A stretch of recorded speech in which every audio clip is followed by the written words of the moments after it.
Thank you to Omer Berlev. It's not right to ask how much money we have and what can be done, says Mariana Mazzucato, one of the most influential economists in the world. The question is what needs to be done and how can we build budgets that will enable us to reach these objectives? The internet was invented in the US Ministry of Defense, and the Startup Nation was launched by the Israeli government. In times of deep crisis, it's important that resources are intended not only to correct problems, but to invent new ones. How can we bring back Israel's capabilities of the past?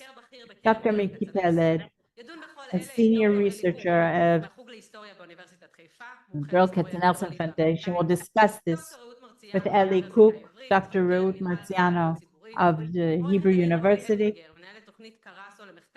Ori Ettinger, advocate from the Tel Aviv University Hagar Center.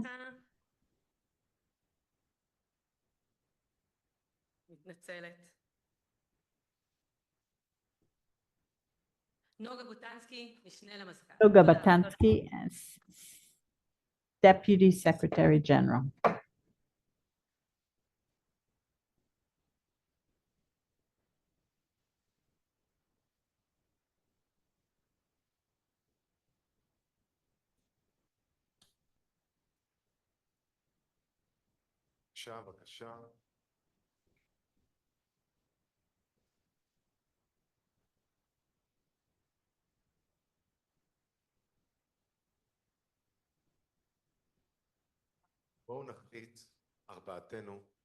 Let's decide, all five of us, that the audience can't hear us.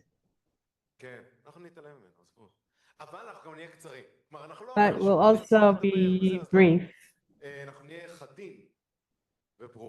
אז לכן גם אני לא אעשה הרבה introduction.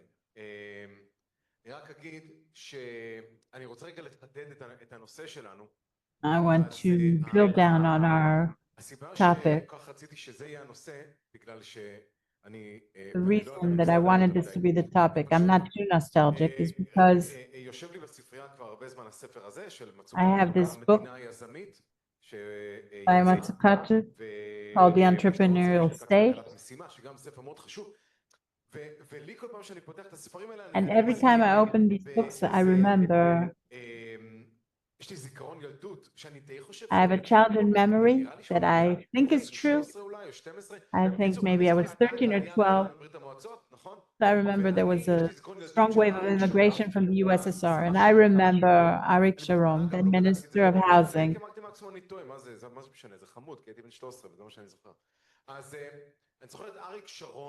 I remember him on a hill somewhere in the center of Israel, standing on a jeep with a map, and he said, and he was told that 1 million immigrants were coming. Where are we going to put them? And I was impressed. And I remember him banging on the trunk saying, "Build, build, build." So I said, he was such a bulldozer. So that's the discussion I want us to have. I want us to talk about a country that does big things. It doesn't fix things. It doesn't fine-tune regulation. It doesn't do nice things. It takes big problems, big challenges, and solves them.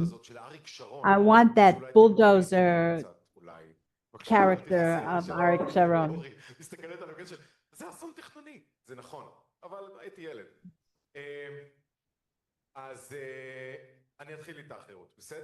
So I'll start with you. Starting with you to understand what we're talking about and what the capabilities of a state are.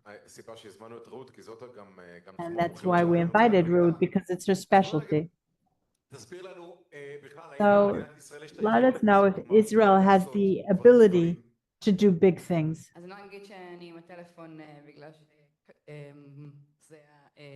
נקודות שאני רוצה לדבר איתם, כן, זה לא הודעות מהגן. אז כשמיקי ביקש ממני לדבר על האם וכיצד אנחנו When יכולים he לחזור asked me to talk about לפרויקטים if and גדולים, how we can go back to doing big הצטרפתי things, להמון מקומות. it took me in אני many רוצה different להביא כמה directions, מושגים and I מהעולם want to שלי, שזה present several האמנה ומדיניות ציבורית, terms ונוכל from לנסות public לשלב policy אותם and בדבר political science and try to שדיברנו היום, integrate וזה them in היה what we've heard today. הרבה מאוד דברים גדולים. אז קודם כל אני רוצה להביא את המושג First of דמיון all, פוליטי. I want to present ודמיון the פוליטי idea מתייחס of לאפשרות של political יחידים ושל imagination, שחקנים קולקטיביים relates to the ability of collective individuals and להשוות groups בין to imagine אפשרויות פוליטיות אחרות, other מבנים political פוליטיים options, אחרים, מוסדות different מוסדיים political שונים ממה structures, שיש עכשיו, different political ואת האפשרות institutions that we ביחד have today, and the סביב ability to אותם רעיונות. וזה unify פוליטי around הוא קריטי certain בשינוי ideas. חברתי, בשינוי פוליטי It's בעבודה critical for של political change מדינה, ספציפית זה in מה the world of שמיקי שואל.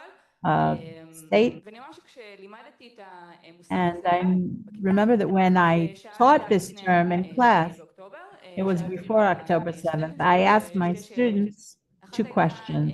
כמה חושבים One was, how many of you think that Israel יכולה להגיע לכך של-95% can מהתלמידים reach a שלנו situation where 95% of our students has a full matriculation diploma within 5 years? לא מתכוונת עכשיו תלמידים שאין ביכולתם מכל מיני סיבות אינהרנטיות, אבל בגדול שבוגרי החינוך הממלכתי שלנו יגיעו לבגרות Graduates of governmental, how many said that they think we could do it within 5 years? מה זאת אומרת? אוקיי, מעט מאוד, זה גם Very few. נראה בכיתה, כן? ככה גם That's what we saw at class too. ואז שאלתי אותם שאלה אחרת. And then I asked them another question. I asked if we're standing, if we're facing a sudden attack from Egypt, what are our chances to beat Egypt? That was the most extreme option that I had before October 7th. למעט מי ששירת בשריון, יגיד לזכותם של אלו שהיו בשריון, הם לא הרימו את היד, כי הם כנראה מה המצב, ומה זה אומר? כן, היכולת שלנו לדמיין And they said that our ability to imagine the IDF as something omnipotent against an existential threat from Egypt was very high. And on the other hand, to reach a much more humble objective of achieving matriculation diploma is non-existent among my students. So I want to say that, first of all, in order for a country to be able to do big things, we have to imagine that it'll be able to do that. And so before I go into capacity, we have to start thinking about the option and the path to there. That's why I'm saying conferences like these are very important. It's not just to hear Eliakim Rubinstein talking about the peace accords or our friends in European countries overcoming autocratization efforts, but they're very important in order to imagine something else.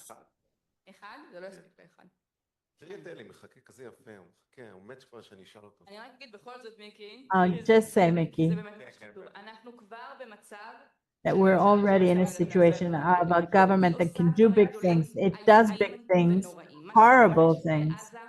What's happening in Gaza in the past 2 years and in the past few months is the work of a government that has an objective, a horrible objective. We're now facing the death of tens of thousands of people, including little children in Gaza. It's something that a government does. Our country is doing that. If it's capable of doing that and it's big, then it can do good big things. טוב, אז אלי, בוא נמשיך מהנקודה הזאת שהמדינה לפני Eli, let's take it from here. סליחה, היא יכולה. We know that a country can. The country has the ability. It's proven it in the past. אז אני רוצה להמשיך איתך רגע. So I want to continue with you. מה לדעתך צריך ויכול להיות התפקיד של המדינה Tell us what this country should do in organizing the economy. So thank you for the invitation. It's nice to talk about something other than Trump. I want to start by saying that we've created a very problematic narrative about the role of the state, even among the left. There's the private sector, which is the manufacturer and the creator and does all the big things. The state is the more moral part. It's the heart. We have to help the poor people, but they manufacture and we just take from them and distribute it a bit so we don't feel guilty. But that's not only a dangerous idea, it's bullshit. I'm a US historian. That's now the US became a superpower. It's not how Israel became a state. The idea that the public sector is just there to help or the market failures is unfounded. The problem with capitalism, the reason that this is the case is that many people think of capital and the private market and equity. They don't want to take big risks. Those who try to maximize profits can't afford to take big risks. It's the capital and the market that can do important things, but then many times my vision is very narrow. If you want to get a loan from a bank, you can't say to the bank, I want to change the world. The bank won't give you a loan. The bank wants to know how you're going to do it. So the idea of American high tech started from a few friends in a small garage building a little iPhone. So I want to recommend this book. Mariana Mazzucato took the idea and took it apart. She took the iPhone and she showed how all of the most important inventions of the iPhone, the touch screen, the GPS, they're all inventions of the state, and the American army invested billions after World War II. What's internet? People were worried. There was a mainframe computer network, and they were worried that if you hurt one part, then the whole network will fail. So they took the smartest people they knew, and they didn't know it would be a product. They just gave them money, they gave them a dream, and they let them work. And those people took risks who created the TCP/IP. Let's take GPS, which is an amazing phenomenon. Look what happens when we don't have GPS. Elon Musk has Starlink. So now we're in a world where everything wants to be privatized. And Elon decided that Ukraine isn't going to go to war because he owns all of the satellites. On the other hand, but when the US government built its satellite, then it became the GPS. It served us all. So see what can be done in Israel.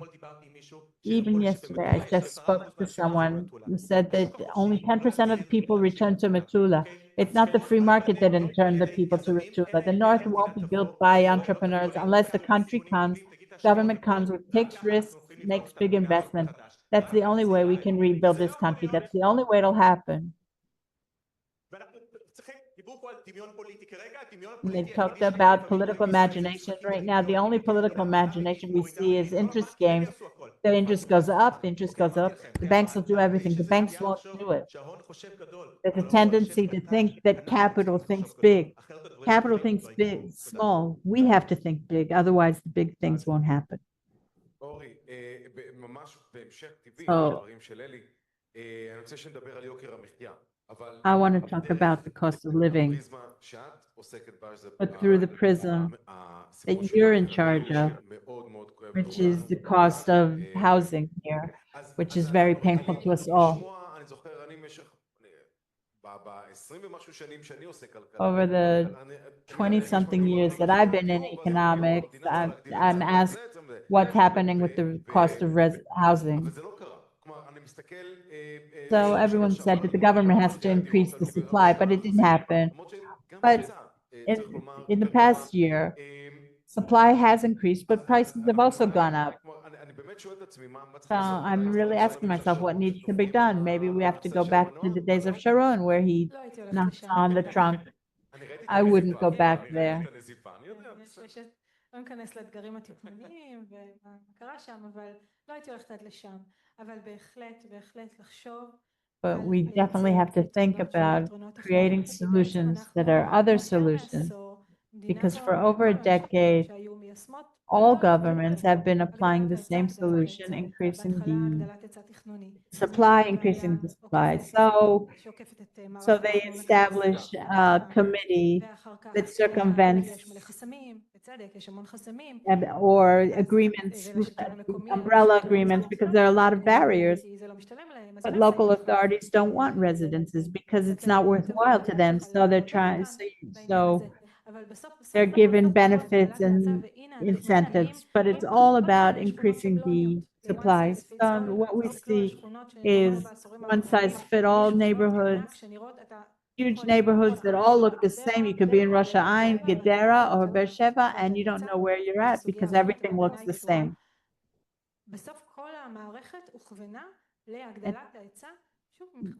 The entire system was focused on increasing supply,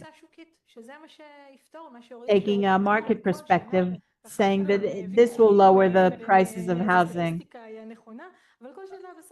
But at the end of every year, we see that the prices went up, and in the last year, there was a dramatic increase of 7%. And there is supply.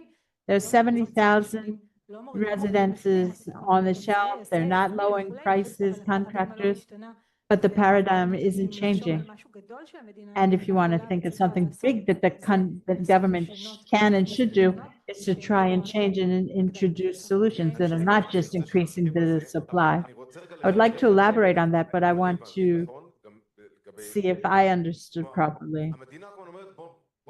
The government says that there's a obstruction. Let's come out with an umbrella agreement. Let's get rid of the barriers. It's all regulatory fine-tuning, but it's not the government saying that there's a problem here. I'm going to take care of the problem and do big things. So can you tell me if I understand you correctly? I think so. It's the absence of their willingness to activate other mechanisms, other tools. They're not solving the problem. They can solve the problem from different directions. But using the same solution that's failed time and time again, I wonder how is it that they're not waking up and trying to seriously do something else? They did make various attempts of introducing different mechanisms, affordable housing, etc., but they weren't very successful.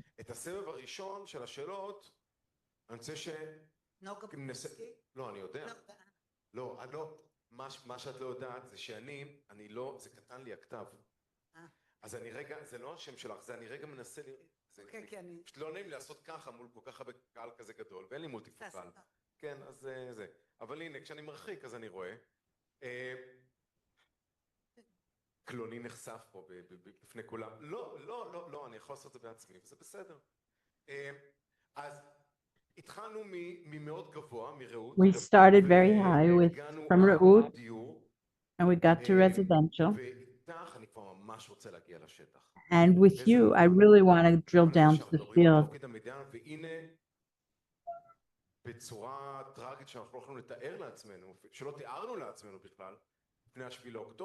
In a tragic matter that we didn't imagine before October 7th, the government has a very important role in rehabilitating, restoring the moshavim and kibbutzim in the area.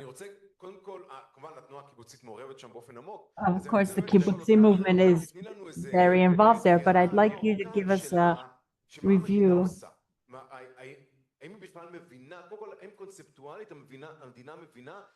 Does the state understand the magnitude of its role in restoring the Gaza envelope and the north? I think it understands, yes. I don't know how much it wants to. I want you to know that the field is us after October 7th. If I was sitting here on October 6th, what would I have said from the kibbutz standpoint? So one thing I know for sure, and then I'll present the challenges. I think agricultural in general, and specifically in Israel, is a matter that relates to the government, starting with the prices of the water, and on every other matter as well. And we understand.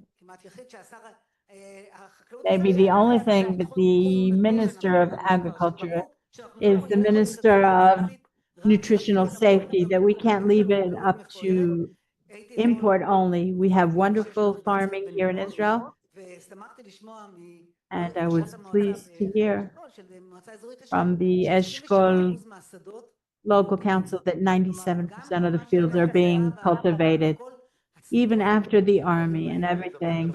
And these fields are rehabilitating quickly. I don't have the exact figure here,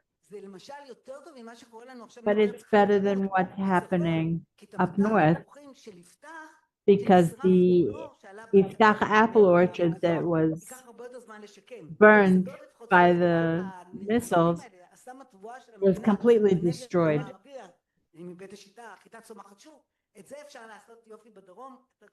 But we can restore it better in the north, in the south. It's a problem in the north.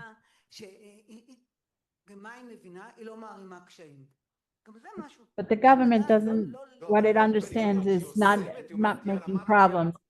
It's not initiating, but it doesn't make problems. It's not interfering. We're good and very good, and we know how to interfere. And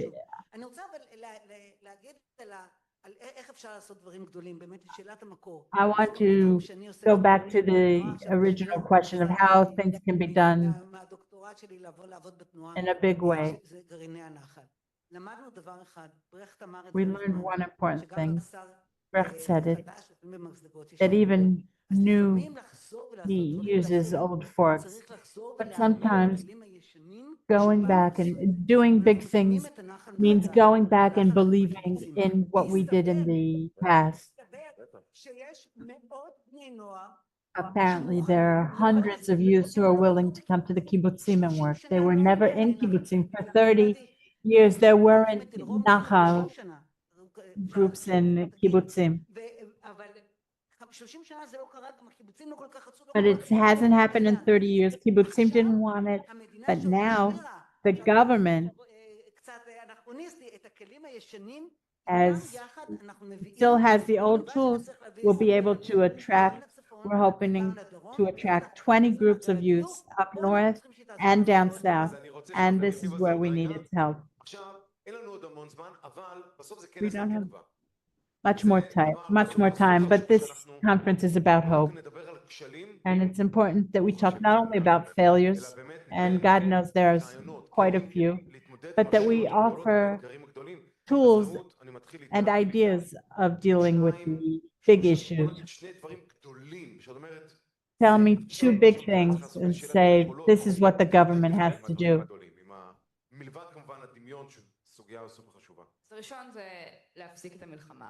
First is the war has to stop now. Now, I'm saying that I want to address what Ellie said about the GPS and internet that came from the government and the US military. It came because there were abilities within the agencies. There were people, there were R&D centers. They had personnel that was skilled and were given the freedom and time and money and salary to work properly. The public service in Israel is in dire straits. It's been that way for decades, and in the last 3 years since the reform started, the situation is even worse. Good people are leaving. It's hard to recruit good people into the government, and the government, in order to be able to do big things, it has to give people the fuel to think, to plan, to develop, to imagine, to write all of these things. You need good people to come to work in the public service. What do we have to do? We have to increase the number of people in charge of research and planning in the public service. We have to raise the salary of people in this field. If you think they're actually realizing the imagination that you spoke of, from the vision to be able, until being able to ולא לשבת שם ולקחת כל מילה שאגף תקציבים אומר כאילו היא אמת, אלא הנה גם אנחנו עשינו מחקר וגם אנחנו present the research that we do, and we developed a different model, and we're able to come to a table as equals. These are capabilities that are lacking in the public service. We have to increase the personnel in the research and development and raise salaries, because it's very difficult for people to work in public service, because the salaries there are very low there compared to the market. Those are concrete things that can be done to strengthen the mind so that the hands will be able to work. אלי, דבר אחד או שניים שאתה אומר, הבנו הייטק, דבר גדול. תשמע, מה עכשיו? אנחנו צריכים להוריד, יש כרגע כולנו עם משקפיים שנקרא... Right now we're all wearing, שזה השוק החופשי גורם. we're wearing mitzvah glasses, yield glasses. So my pension is building a new mold. Instead of it buying roads that don't have traffic jams, public housing, since I only look at the end of the year, if I have a yield of 4% or 5%, it doesn't build the country. We have to take off the glasses and throw them away. And remember that not everything can be counted by yield percentages, because the cultural yield, the educational yield can't be counted in money. Let me tell you a secret, even if you do count it in money, then it's a lot less than if you build education and culture here. Just one little thing. If we remain with the myth that there's a small number of high-tech professionals who are the geniuses and they can't be taxed, as I said here, just as this book shows you, Steve Jobs, he came in at the last minute, not the last minute, I can't take it away from him, but he took all of the wonderful technologies that the government built and he made the internet. A small number of people made their wealth on this idea. So we have to see how we can do this for Israel. If you come out of 8200, then good for you. We have to build factories in the north and south where everyone will be employed, not just an exit. We have to return to a world where money is invested here, where people are employed here, and everything is built here, and we need the government to do that, to be strong, and to take this power and stop talking and start doing.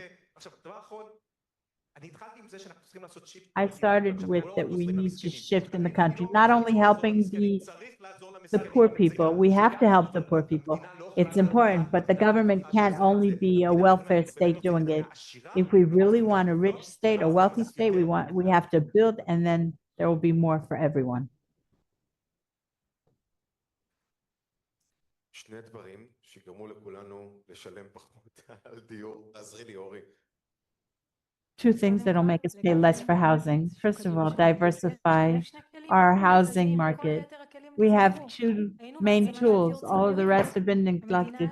We were on the road to reaching public housing, but it was privatized.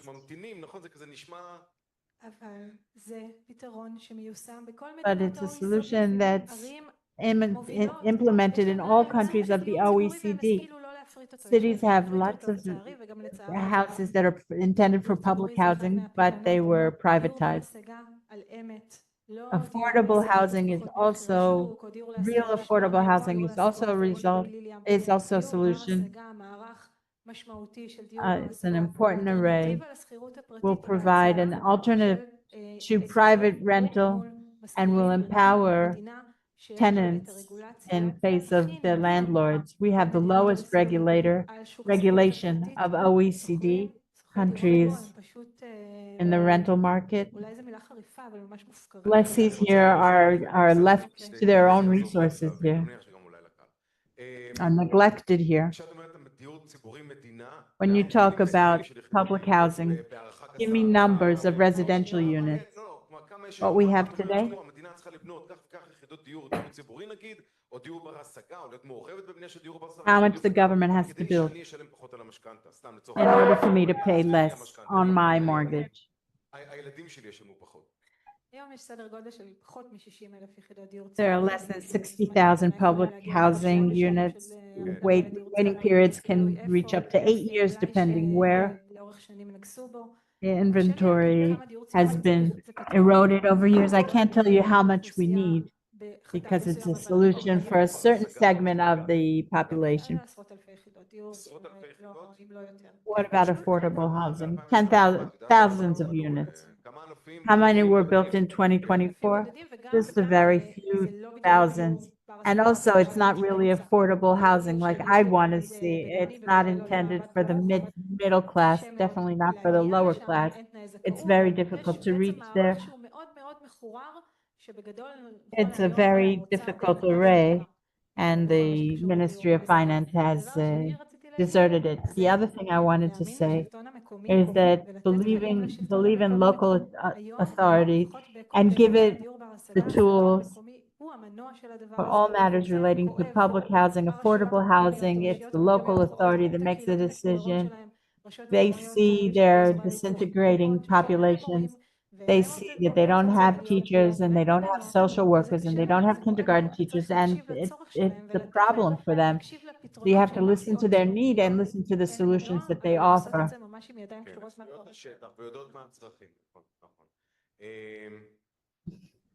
נוגה, שני דברים, או דבר אחד, אפילו אם את רוצה טיפה שיהיה יותר זמן.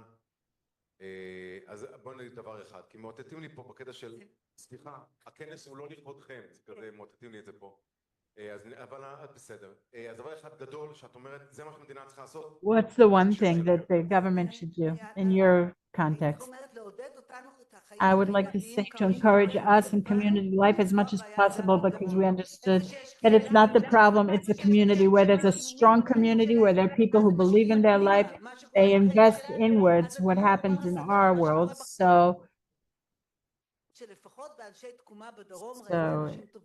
I saw people in the South who were mobilized to public service, and I hope that that happens in the North as well. And then restoration will become rebirth after the hostages are brought home.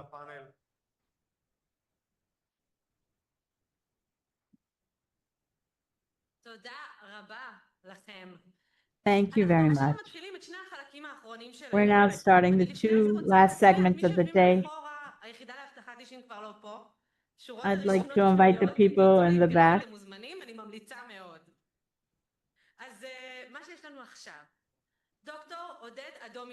Dr. Adomi Leshem is a hope researcher. Yes, that's his profession. In addition, he's also a protest activist who hasn't missed one protest. That's why we brought him here to talk about one of the most significant issues of the period: how to retain hope, how to keep an inner glow when we think that everything is falling apart, and what is the role of a hope on the personal and national level. It's not just a lecture, it's a recharge for the future.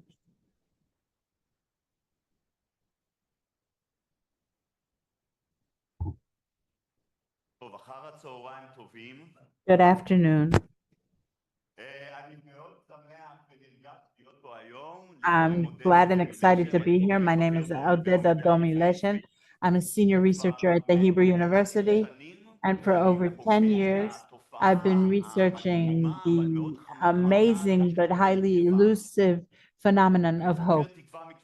I study hope from philosophical areas, from psychological aspects, but I'm mainly interested in hope as a social and political phenomenon because I want to know how to use it properly and efficiently in our struggles here for our state and democracy. So I'll talk about hope strategies and how they can be implemented in our struggle, but I'll start with a short story. So I go to the protest at Kaplan with my partner Yasmin, and once afterward they started march on the streets of Tel Aviv. We joined the march, and at a certain stage, it was late. I went home to organize kids, My partner Yasmin stayed with the marchers and we separated. I got home, and as soon as I got home, there was a phone call. Apparently, Yasmin was arrested with other protesters and she was on the way to the police station in Mesubim. That didn't get overexcited. It's not the first time that it happens to us.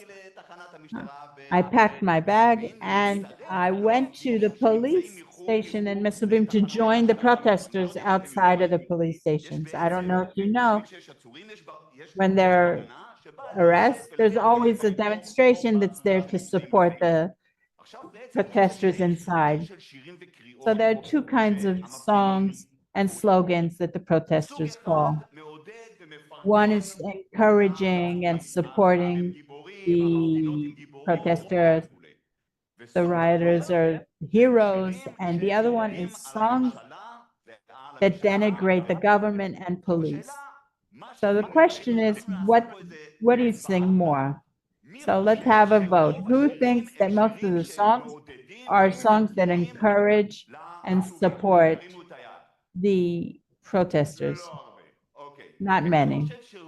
Who thinks that most of the songs are songs that denigrate the government and the police and the coalition and political rivals? Right, you're right. Roughly estimated, 80% of the songs and slogans and content were about the government and about the police and the coalition and all of our political rivals in the government.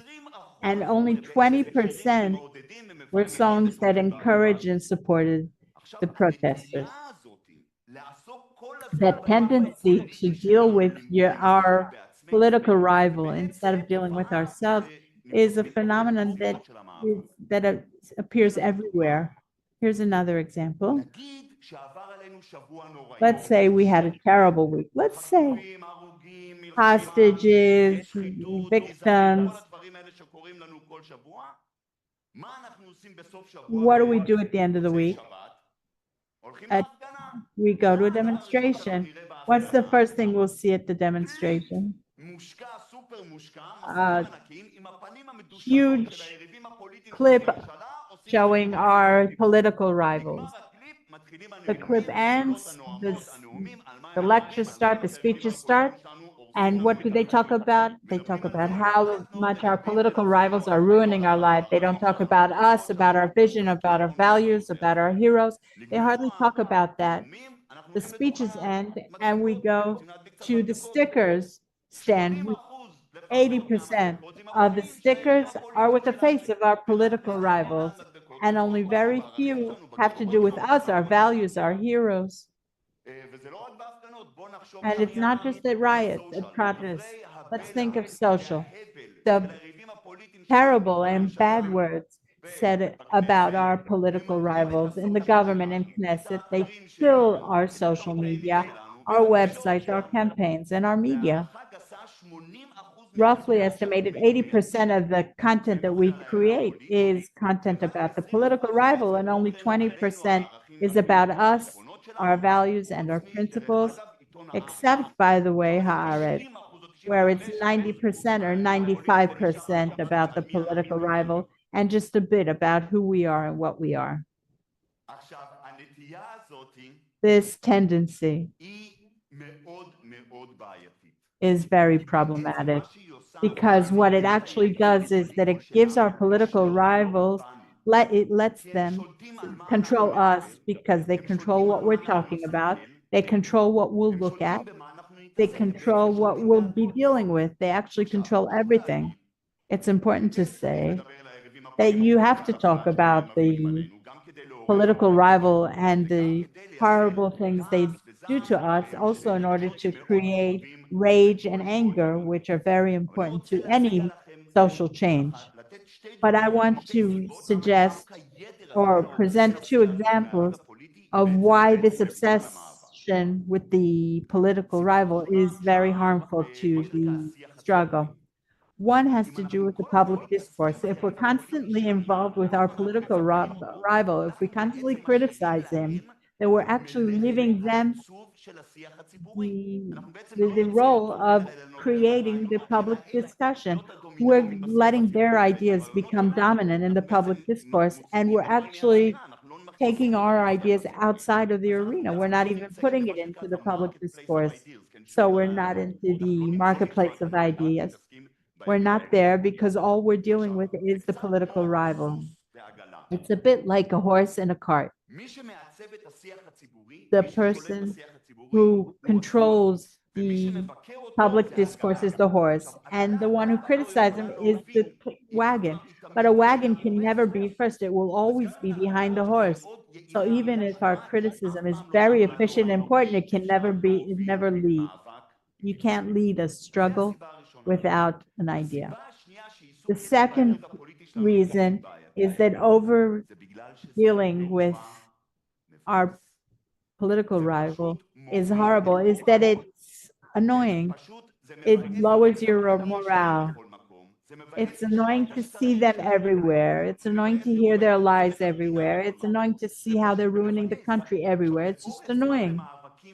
So over time, in big struggles, what happens is these feelings of despair and fear become the dominant feelings that we have. And that comes at the expense of feelings like pride and hope, positive feelings that are also very important in struggle. And what happens is that when there's no pride and no hope, people drop out. So I hope I've convinced you that over discussing our political rival is a problem. I want to suggest an offer. It's called Strategies of Hope, and I'll give you 4 rules of thumb here for implementing this strategy. The first rule is that we stop being automatic and reacting automatically to our political rivals. In other words, we think much more strategically when to react, how to react, what to react to. And it's very important to say that our political rivals will always be representatives of the public in the government and Knesset, and never the public itself. Our rivals are the people who are in the government and the Knesset. It's never the public. That's a very important distinction. The second rule is that we have to start talking about ourselves.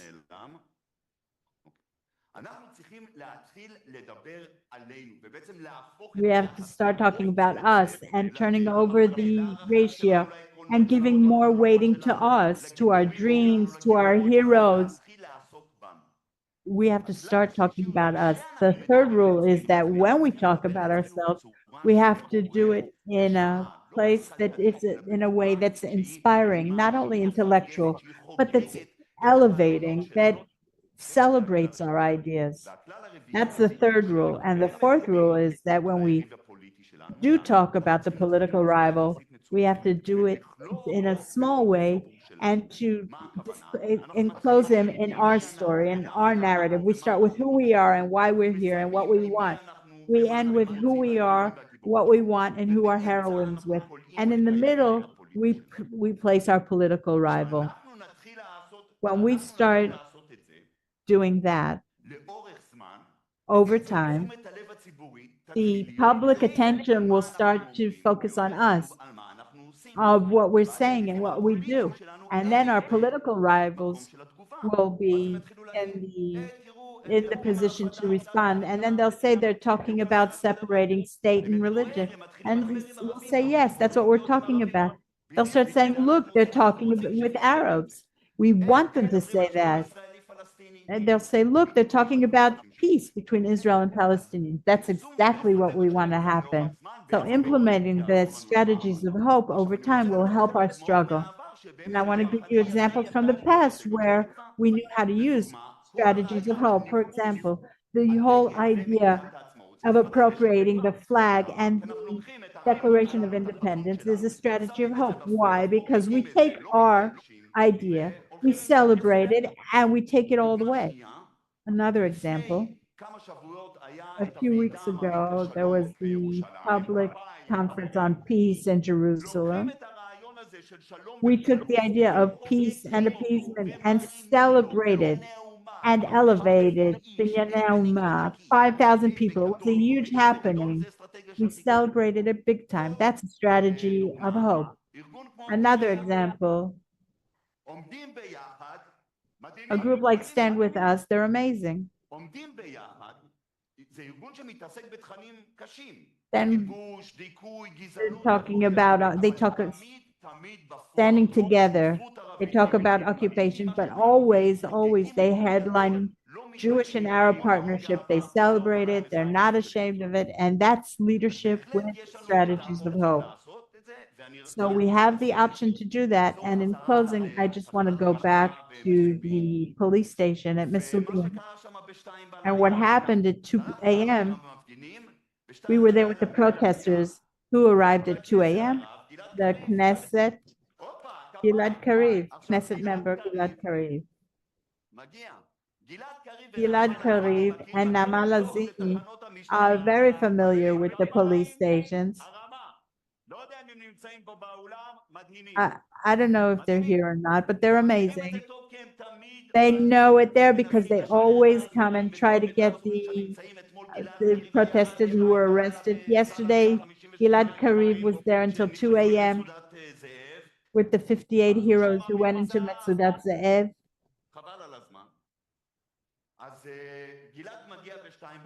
Gilad arrived at 2 a.m. Of course, the protesters were very pleased to see him. What song did they sing when he arrived? The anthem of Ben Gvir is a terrorist. I swear, that's what they said. We're so used to dealing with our political rivals, we forget to celebrate when one of our heroes, our champions, come to the arena. But then one of them started singing, "Here's our next prime minister," and that changed the entire atmosphere. It was an atmosphere of joy, of pride. The police officers didn't know what was happening, and that was a moment of strategy of hope. So I'm suggesting that we all adopt that approach, slightly reduce our attention to our political rival, and start implementing the strategy of hope.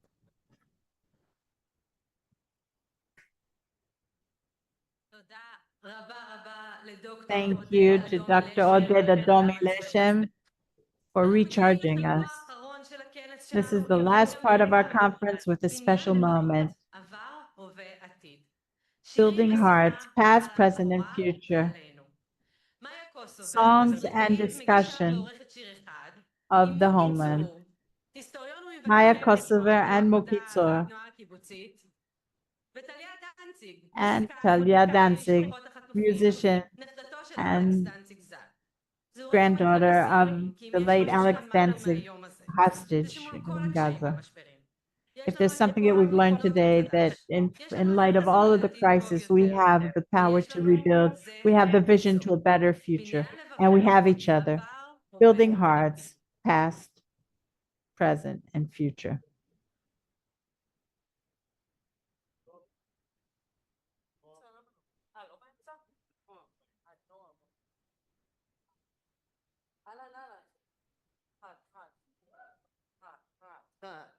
הנה זה קורה.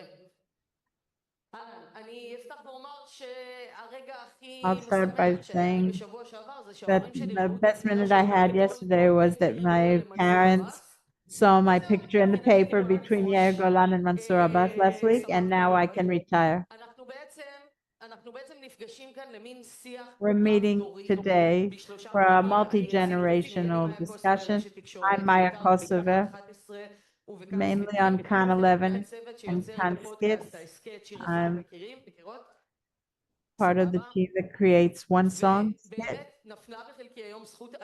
And I'm privileged today to host Talia Danzig and Mukitzor. Let's start with Muki, who was my teacher without knowing it because I watched you on your interviews and the Israeli documentaries talking about our history. So Mukitzor, 87 years old, member of Kibbutz En Gev, philosopher from the kibbutz movement, an honorary degree from the Open University.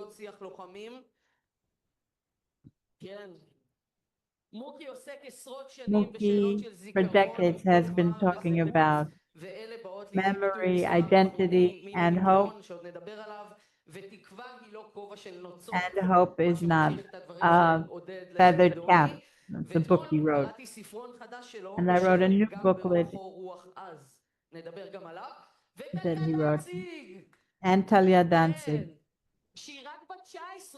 who's only 19, musician and a creator and a wonderful singer who came into the public awareness because her grandfather, historian Alex Danzig, was kidnapped from his home in Nir Oz and was then murdered by Hamas. His body was retrieved and returned to Israel. And Alex once presented himself with two words, a teacher and a farmer.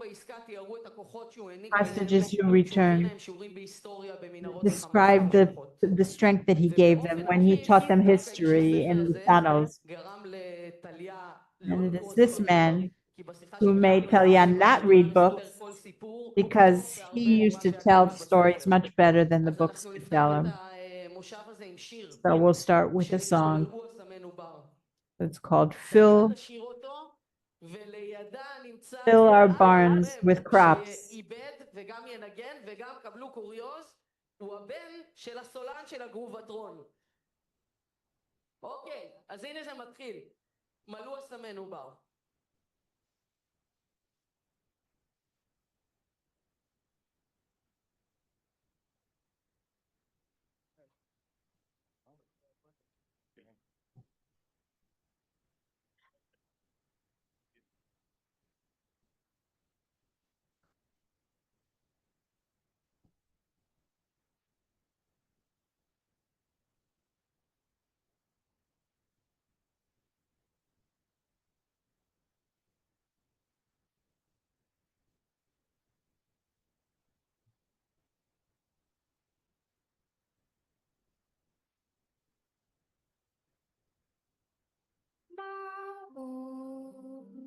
תבקשי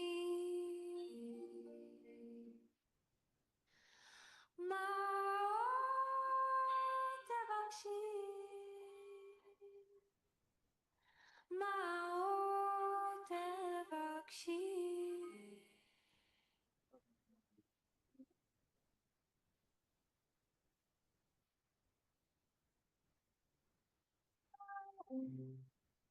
הסמנו בא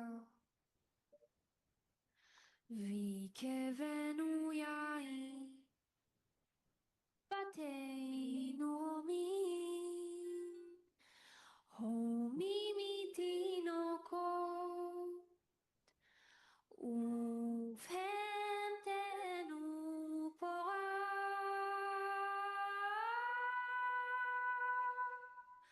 מה עוד תבקשי מאיתנו מכורה ואין עדיין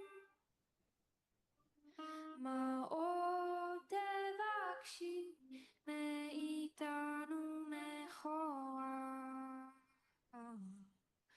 ואין עדיין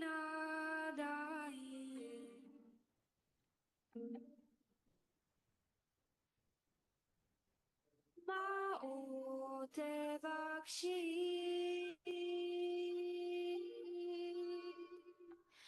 מה עוד תבקשי מה עוד תבקשי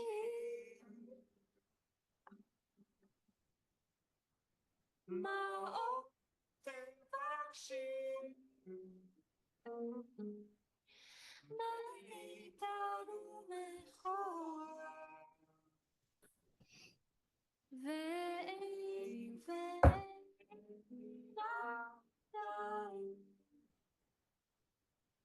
מה עוד תבקשי תבקשי מאיתנו מכוער. ואין ואין עדיין.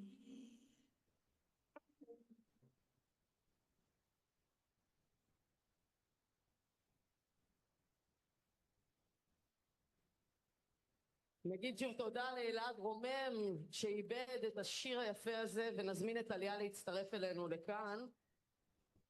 אני אספר לכם בינתיים שאת הפזמון היפה הזה I'll tell you שנכתב that this ב-1932 song that was written in 1932 for Sukkot משורר בשם פנחס אלעד. was written by Pinchas במקור, Elad. מכירים את הלחן העליז And והעולץ של דוד זהבי? if you're אז familiar במקור with המשפט הזה the בסוף לא song by David Zahavi, לערער בעין it's not על there המצב to הקיומי. הוא undermine בא לברך. the זאת הייתה סטירת existential פלאי situation. שהדברים It הטובים was שאנחנו עושים it's בשבילו בכפר intended to הזה. celebrate it. אבל It's בעיבוד things we do שלכם for this לקחתם את homeland. זה למקום But אחר your לגמרי. אולי נגיד composition איזה מילה. took it elsewhere. כן. Maybe you'll say something. סליחה חבר'ה, קשה להתרכז עם צלצולים. בעצם עשינו את זה כחלק מהפרויקט של We did it תמרי, as part of לזכר the תמר Tamari קדם project סימנטוב, שיהיה כמעט in memory of Tamar Kedem Simantu, which who established the village that Elad and I grew up in, and Itai Dekel Chen, Sagi's brother, who returned, wanted us to do it the opposite way. שהוא בשבילי מאוד מאוד חשוב. It's a very important song for me. מסמל את שבועות בניר עוז. It symbolizes Shavuot and Nir Oz for me. קווץ' רציני בלב. It really להפוך broke אותו my heart to make it a sad song, הוא מתלבש בצורה מאוד מדויקת. but it actually fits very well to what that paradise was near Oz and what it is today. So let's start from the paradise. I want an image from you of the vision or the life as you saw them in society in Israel before October 7th. אני רוצה עוד את כשהיינו בעלייה. קודם כל נורא התרגשתי לשמוע את First השיר. of all, I really like to hear the song as a prayer. It was an anthem and it turned into a prayer. השנה שהשיר הזה נכתב היה בעצם The year that that song was written was a very big crisis in Israel. אני צריך להגיד שאני ילד ממלחמת And I have to say העצמאות. that I'm here from the War of the Independence. 50 years went by since the Yom Kippur War, and now we're back to the War of Independence. לתת תמונה אחת, So I want to give you one image and three numbers. שלושת המספרים, The three numbers מלחמת העצמאות in the War of Independence, we lost 1,000 people under 19, 2,000 2,000 people between 19 and 30, 3,000 were all the rest.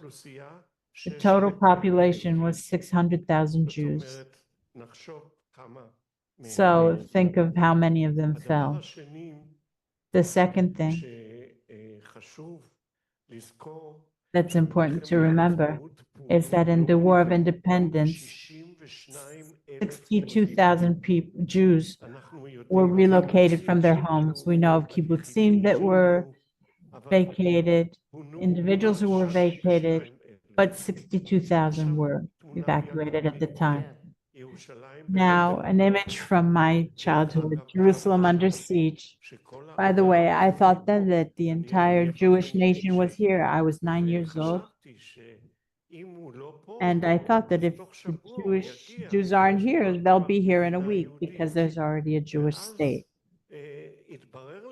And then I eventually found out as a researcher that there weren't even 4% of the Jewish nation here.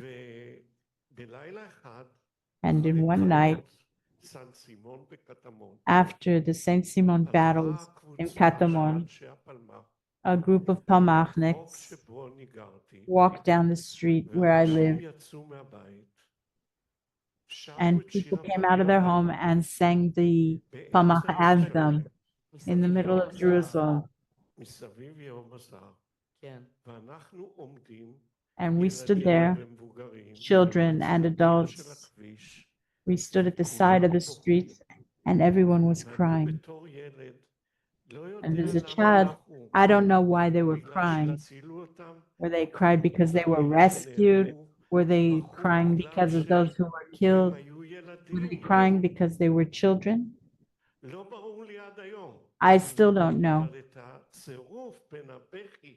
But the combination of tears and song, I remember very vividly. And if I want to say something about hope, and it's the difficult and bitter fact, but the wonderful fact that we have 43% of the Jewish nation here. So that's what happened. You have to live a long time and have a bit of a sense of humor to get through these transitions. So perhaps I'll ask you a question that we discussed earlier, question that my 6.5-year-old son Zohar asked me last week. He said, Mom, tell me, are there countries in the world that aren't at war? And that question resonates in terms of you always find hope in the question. And Talia, in order to continue to be hopeful, she writes songs. So first, I'd like an answer to the question of my son, because you were a child at the time. And then I'd like to see what each of you do in order to keep on hoping. Look, we're at a situation right now where the baton is going on to the next generation. And that is a situation that for an old man like me is somewhat inconvenient. What do you mean? I'm passing the baton to my daughter or my sons or to you? And you'll ask, but wait, I don't have the power. I don't have, how can I do it? And we both can't. But I have trust that hope is not about being optimistic, not about what your forecast is. That's not hope. That's being optimistic or pessimistic. So a wise man once said at the turn of the century, he said, optimist doesn't have to change the world. A pessimist doesn't believe that the world can be changed. So what does one have to do? It takes courage. The courage is hope.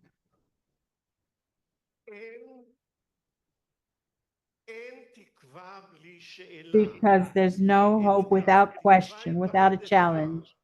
Hope is always a challenge. It's a challenge to the teacher. It's a challenge to the singer. It's a challenge. It's always asking questions. Illusions always close. They always leave you without a challenge. And the child who asked you if there are countries without war said, hope here.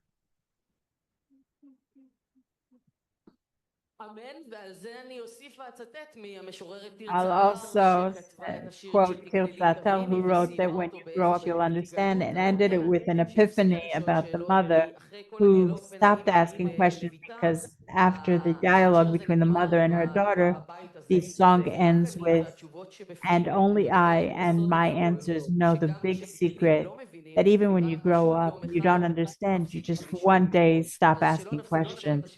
So I hope we never asking questions. So Talia, let's talk about, it's a situation where I don't have power and you don't have power. Maybe one of the first songs that you're writing after October 7th is a song that's called I Have the Power. The truth is, it isn't one of my first songs. לא, אני אומרת, בוטנים, האמת זה... בוטנים זה בערך המילים הראשונות שהוצאתי מהפה גם מול עצמי. Were the first words that I wrote. זה מין קטע כזה, אני אומרת, מה אני אגיד? מעניין למה בוטנים גדלים כזה. I wonder why peanuts grow as two connected אולי ככה הם שומרים זה על זה. Maybe that's how they בוטנים בערימות, protect each ושאלנו other, את peanuts עצמנו and מה pies. נעשה We always עכשיו ask עם ourselves הזה, what we do שגם now אחרי שחילקנו ממנו with the להיות husk ארגון that העבודה, after everyone has it, we still have it. אני מסתכלת על הבוטנים שהבאת על I look at the המעשה, peanuts ומקווה, and hope. ומקווה, מה אני מקווה? What do I hope? שאוכל, בערך, אני תמיד מנגנת את זה, שאוכל ללמוד לחיות לצד That I'll be הכאב. able to learn how to live beside the pain.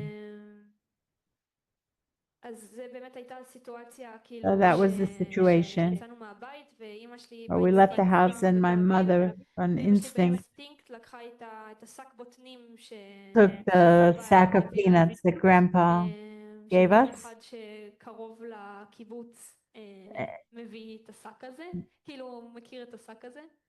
Everyone from the kibbutz is familiar with that sack, and only after a few months of the roller coaster, of being a hostage family, after knowing that Grandpa was killed by the IDF, within those months of not knowing, I wrote, I have power.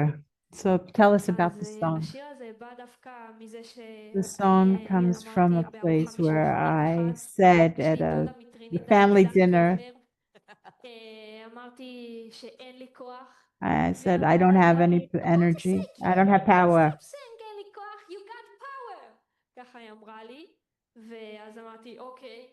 And then I said, okay. And the song was written as a mantra in order to replace the I don't have power to I do have power.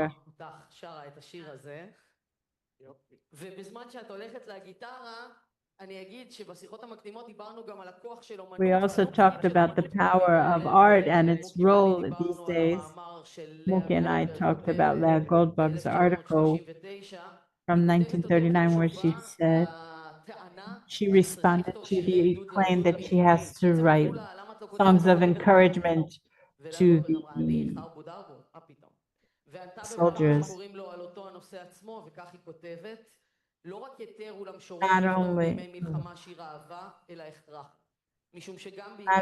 does the writer have to write love songs in the war, because even during war, love is more powerful than murder. We must remind man that he's still a man, that there's still simple and eternal values that make life more valuable. Death more perfect, death, not murder. To remind man that they still has the opportunity to be human, because so long as poetry loves people in Israel, then that man should love them and appreciate them. I have power.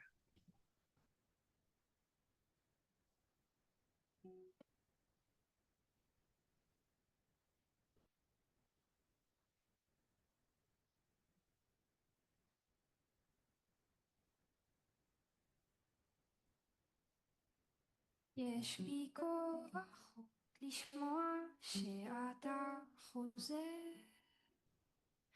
והאור לתוכי שוב זוהר. אנשים עוברים, אני חושבת האם זה רק חלום, או שרק אני נתקעתי באותו היום.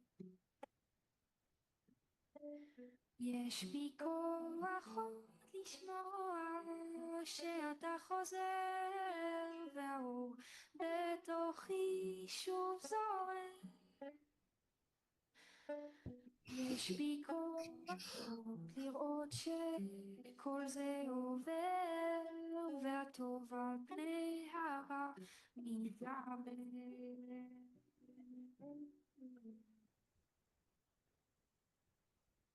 שאתה חוזר.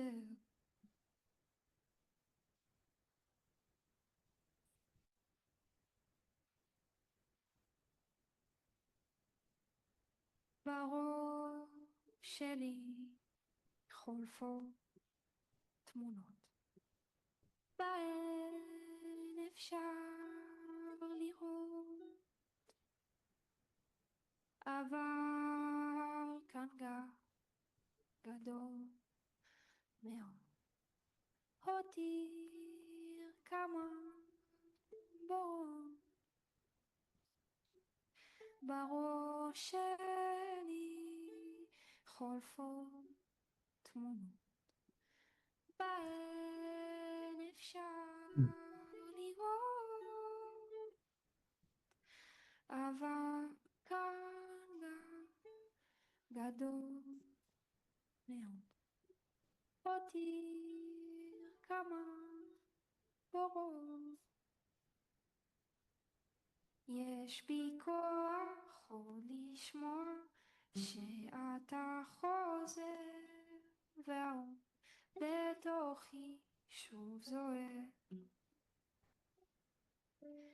יש בי כוח עוד לראות שכל זה עובר והטוב על פני הרע מתגבר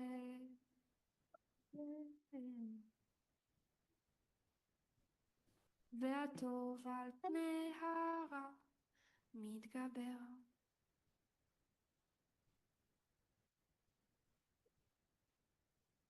טליה דנציג. מוקי, אתה רוצה להגיד משהו, אני רואה, אבל אני אשאל אותך שאלה. אחד הדברים שהכי נגעו לי בספרון הזה שביקשת ממני that I related to most in the pamphlet that you asked me to read is your definition of the difference between a dream and a vision. ואני רוצה שתוביל אותנו בשביל And I want you to take us down the path of hope to that difference as you present it. A dream is something that is wild. We dream not only, perhaps everyone wants them, but we don't report them all. There are things that are forbidden that we dream about. There are immoral things that we dream about. But out of that dream, a person wakes up into a dream. When it wakes up into a vision, when does he wake up into a vision? When he understands that the dream exceeds reality. It exceeds reality, but he wants to live a life that is beyond what he knows. And that is why he builds a vision. Creating a vision is a different story. It's something that I have to take responsibility for at all times. What did you say? Responsibility. Responsibility comes from, in Hebrew, the word brother. Ach. And the vision, I have to see the vision. I have to be able to understand it. I have to implement it. But there's a problem because the execution is in facts. And facts are window rust. They just, the rust of dreams, they ruin the dreams because from the vision you have to go back into the dream because that's the story. And just as someone said, within hope, there's a mikveh of emotions. But hope also has a line. You have to choose the path. You have to walk that path. You have to experience it. And you have to suffer it. You have to pray for it. You have to know what I don't know. And what she knows how to do is sing.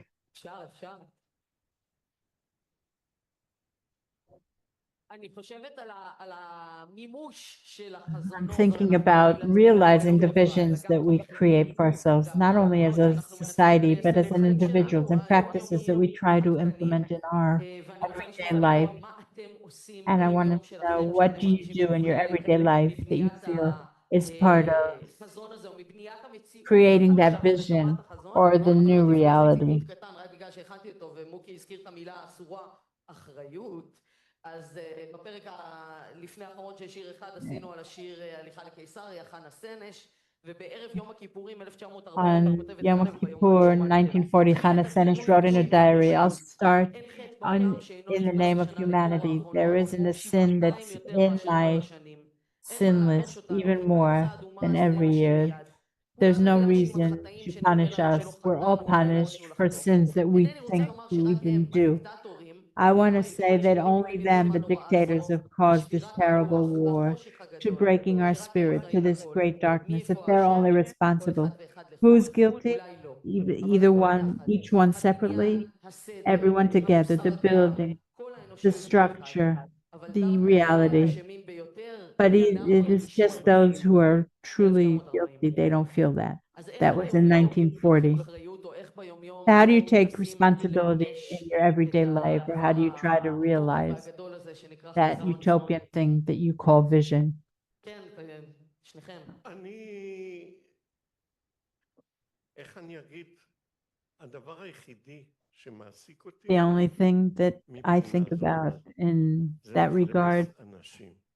is to seek ואם out אני אמצא people. אנשים, If I אני find מוצא people, אנשים. and I do find them, ישנם, הם קיימים. they exist. אנשים שאני מדבר There are איתם, people whom I ואני talk to, יודע שיש להם את מה שהיה and I לעם know they ישראל. have what Hannah Senesh had, וקריאה a call from within בעת and לא the נחה, ability to read the לקרוא גם מה outside. שנמצא בפנים וגם מה She is שנמצא able בחוץ. to ומה שאני read what יכול she has לעשות inside and what she sees זה outside. And what I can do זה at רק my לתת age לכל is only האנשים to האלה let all of את those people האמון the trust, שהם יצליחו לגבור גם על so they'll be able to החטאים overcome שלנו.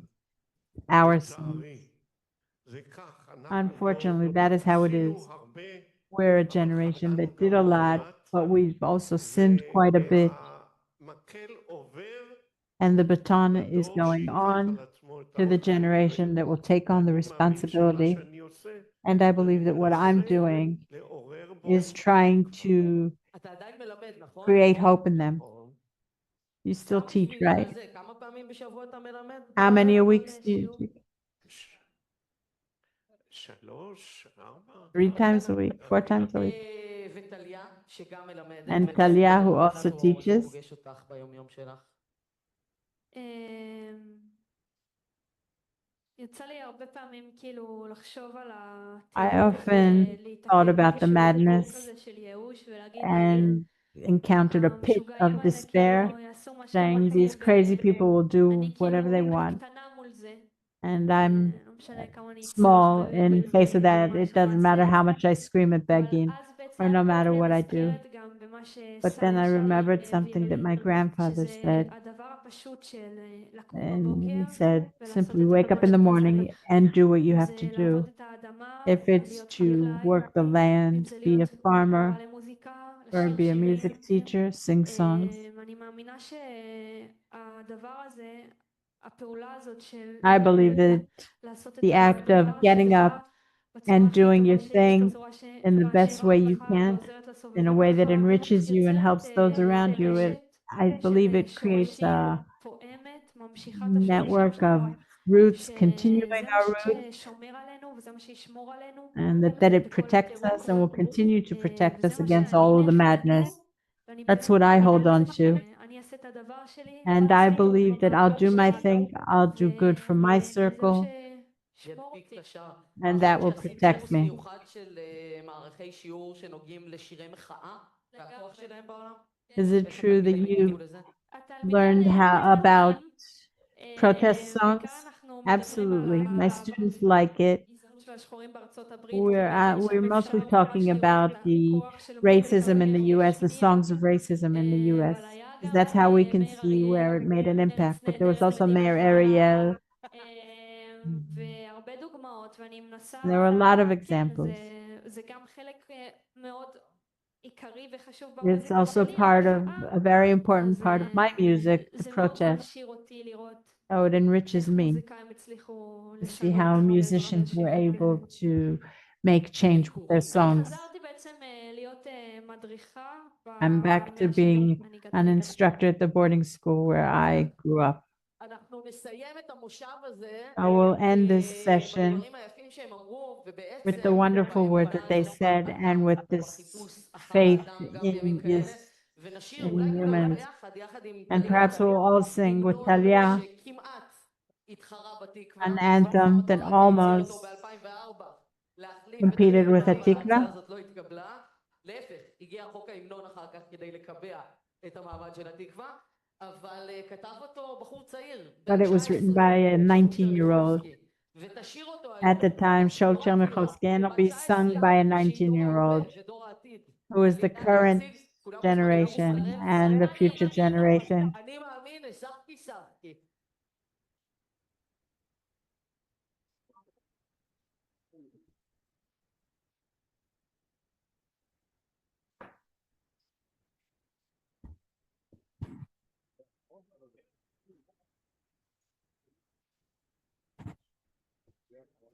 ואפשר גם מחיאות כפיים לבוקי צור ולטליה בלי קשר. פשוט כאילו, אם זכינו כבר לרגע הזה.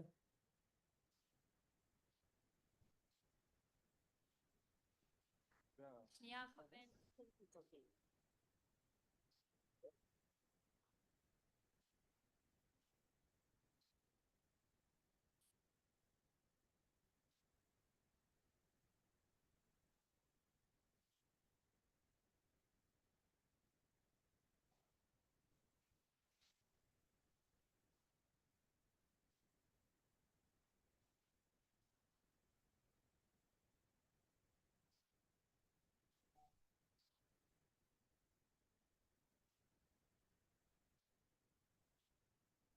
שחקי שחקי על החלומות, זו אני החולם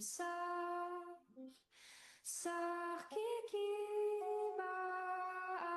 באדמה מן, כי עודני מאמין בה, שחקי כי באדמה מן, כי עודני מאמין בך, כי עוד נפשי דרור שואפת, לא מכרתי על עגל פת, כי עוד אמין גם באדם, גם ברוחו ברוחס, כי עוד אמין גם באדם, גם ברוחו רוח אז, רוחו ישליך כבלי הבל, ירוממנו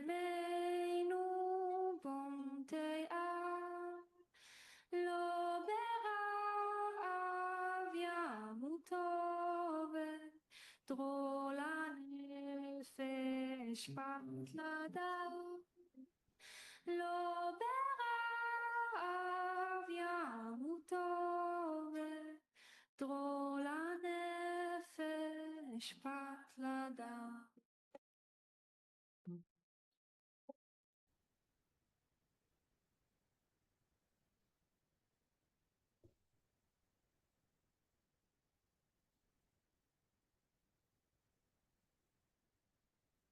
אז שיר חדש ישיר משורר, ליופי ונשגב ליבו ער, לא לצעיר מעל קברי, פרחים יקטו לזר,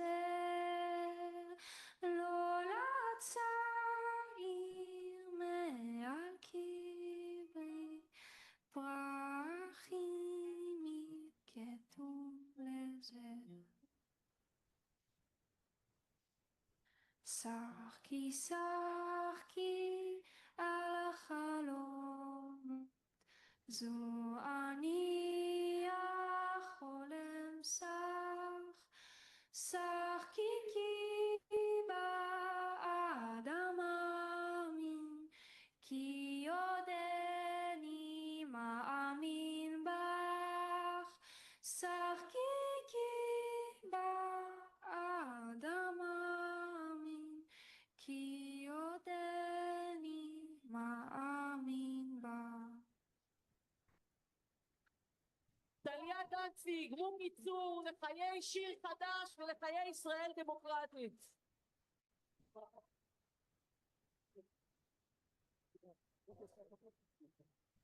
תודה רבה.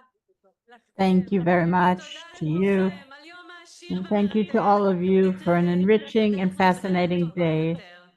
See you on the way to a better Israel that we're building together.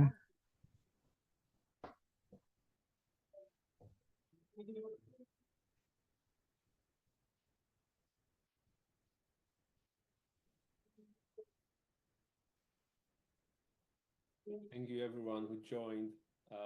We'll see each other in the next session and what's up. Thank you. Bye. Thank you Elena and thank you Tomer and thank